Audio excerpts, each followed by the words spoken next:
अस्सलाम वालेकुम। आप देख रहे हैं मेरा यूट्यूब चैनल। मैं हूं नवीद अहमद बड़ैच और मेरे साथ इस वक्त डी चौक के मुकाम पर मौजूद हैं बिलाल अब्बासी, जो कि उर्दू पॉइंट से तलक रखते हैं। हम इनसे अपडेट्स लेंगे कि क्या सूरत हाल है इस वक्त, मुल्क की सूरत हाल क्या है या इस्लामाबाद की सूरत हाल क्या है, या तहरीक इंसाफ की पार्टी में इस वक्त क्या चल रहा है, क्या डेवलपमेंट्स हो रही हैं। उनसे हम मजीद इस बारे में इंफॉर्मेशन लेते हैं। जी, तो बिलाल अब्बासी साहब, कैसे हैं आप? जी, अल्लाह का शुक्र। आप कैसे हैं नवीद भाई? ठीक है। जी अल्हम्दुलिल्लाह। इस वक्त क्या डेवलपमेंट्स हो रही हैं तहरीक इंसाफ में? देखिए, पीटीआई की ये जो सियासी कमेटी का इजलास है वो जारी है, और मोहसिन नकवी साहब जो वजीर दाखिला हैं, उनकी बैरिस्टर गौहर खान साहब जो चेयरमैन है पाकिस्तान तहरीक इंसाफ के, उनसे बातचीत हुई थी कि इस फैसले पर नज़रसानी की जाए। इस्लामाबाद हाई कोर्ट के वाजे आर्डर हैं, बेलारूस का डेलीगेशन आ रहा है, जिम्बाब्वे की टीम यहाँ मौजूद है, लेकिन लग यही रहा है कि पाकिस्तान तहरीक इंसाफ ने आना है और उन्होंने किसी की नहीं सुननी। यहाँ पर हालात ये है कि जो मेन एंट्री पॉइंट्स है, अकॉर्डिंग टू माय सोर्सेज, वो रेंजर्स के हवाले कर दिए हैं, और जो इस्लामाबाद के 27 एसएचओज हैं उनके साथ 45 से 50 पुलिस एहलकारों की टीम बना दी गई है, और मुमकिन तौर पर रात को आज छापे भी मारेगी और कारकुनान को गिरफ्तार करने की कोशिश करेगी। ठीक है जी। और अभी आपको पता है कि शेर अफजल मरवत साहब ने भी एक प्रोटेस्ट सुबह 10 बजे का अनाउंस किया है। तो शेर अफजल मरवत के ऊपर पहले भी बहुत सारे एलिगेशंस थे कि वो बीमार हो गए आईनी तरमीम से पहले जो प्रोटेस्ट था। तो क्या आपको लगता है कि शेर अफजल मरवत साहब इस दफ़ा आएंगे और ये प्रोटेस्ट को लीड करेंगे और सक्सेसफुल हो सकेगा? नवीद साहब, शेर अफजल मरवत जो कमिटमेंट करता है वो नहीं छोड़ता। 9 मई के बाद जब ये लोग रोपोश थे, जब इलेक्शन नहीं हुए थे, तो शेर अफजल मरवत निकला करता था। आप भी कवर करते थे, मैं भी कवर करता था। मरवत साहब के जराये के मुताबिक वो कल आएंगे इस्लामाबाद और ज़रूर प्रोटेस्ट को कवर करेंगे। और इससे पहले वो जब बीमार हुए तो उनको कोई सीरियस इश्यूज आ गए थे, वो डायबिटीज के मरीज हैं, और ऐसे कोई ऐसी बात नहीं है सच, according to my sources. Okay. और इस वक्त जो इतलात आपके पास पंजाब के हवाले से है कि पंजाब से कितनी बड़ी आवाम की रेशो आ रही है, केपीके से तो आएगी, लेकिन इस वक्त पंजाब के काफ़ी लीडरांस हैं, जैसे कि शेख वकास अकरम है, वो इस वक्त केपीके में मौजूद है। तो क्या लगता है पंजाब निकलेगा? देखिए, पीटीआई की सारी क्यादत, खुद जो मेन मेन एमएनएज है ना, वो केपीके में चले गए ताकि हम गिरफ्तार ना हो जाए। गिरफ्तार हो गए तो गद्दार कहलाए जाएंगे, पार्टी से निकाले जाएंगे, ऐसे थ्रेट्स भी है ना। तो खैर, वो केपीके में मौजूद है। लोग तो निकलेंगे, लेकिन वो मुश्किलात बहुत ज्यादा फेस करना पड़ेगी, बहुत ज्यादा।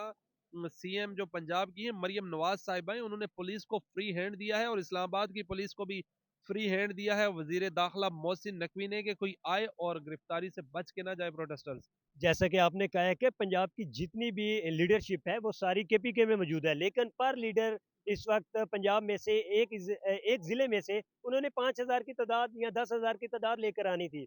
अगर वो नहीं लाते तो वो उनको पार्टी का टिकट नेक्स्ट टाइम नहीं दिया जाएगा। तो फिर पंजाब के लीडर्स तो पीटीआई में नहीं रह सकेंगे। क्या कहते हैं आप? बसत एहतराम, ये जिन्होंने अल्फाज इस्तेमाल किए कि अगर वो लोग नहीं लेकर आएंगे तो पार्टी में इज्जत नहीं है, मैं समझता हूँ इंतहाई इंतहाई थ्रेटन्ड वर्ड हैं, ऐसे इस्तेमाल नहीं करने चाहिए। वो 2-2 लाख वोट लेकर आए हैं, उनके घरों में छापे पड़े हैं, उनके घर टूटे हैं, उनके बच्चे अगवा हुए हैं, उनको खुद कई लोगों को उनके कपड़े तक फाड़े गए हैं, लेकिन एक साहिबा आती हैं, कहती हैं अगर आप प्रोटेस्ट में नहीं आएंगे, आपकी पार्टी में जगह नहीं है। ये तो फिर मैं समझता हूँ कि पीटीआई के एमएनए की वर्थ क्या है। मेरी मेरी जो पाकिस्तान तहरीक इंसाफ के कुछ एमएनए से ऑफ द रिकॉर्ड बात हुई है, उन्होंने खुद के हम बड़ी शर्मिंदा हैं कि हम कहाँ स्टैंड करें, हमारी क्या वर्थ है, हम अपना सब कुछ दाव पे लगाकर पीटीआई के साथ चलें।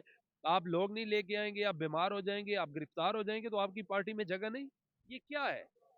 यू सेड, आपका कहना ये है कि पीटीआई सिर्फ और सिर्फ आवाम जो निकाल सकेगी वो केपीके से ही है, और केपीके से ही ये इजीली आ सकते हैं, पंजाब से कुछ नहीं आने वाला। नहीं, पंजाब से जरूर आएंगे, लेकिन सीपीओ या डीपीओ लाहौर का इंटरव्यू है, उन्होंने कहा हम देखते हैं ये लाहौर से कैसे निकल जाते हैं, लेकिन इस्लामाबाद का लोग पहुंचेंगे, और जो ज्यादा काफिले हैं, अगर कोई मामला बैकडोर नहीं होते, तो परसों हजारों की तादाद में लोग इस्लामाबाद हो सकते हैं। लेकिन अभी इधर मीडिया भी मौजूद है, मुख्तलिफ ज़राए से ये इतलात आ रही हैं कि डील हो सकती है।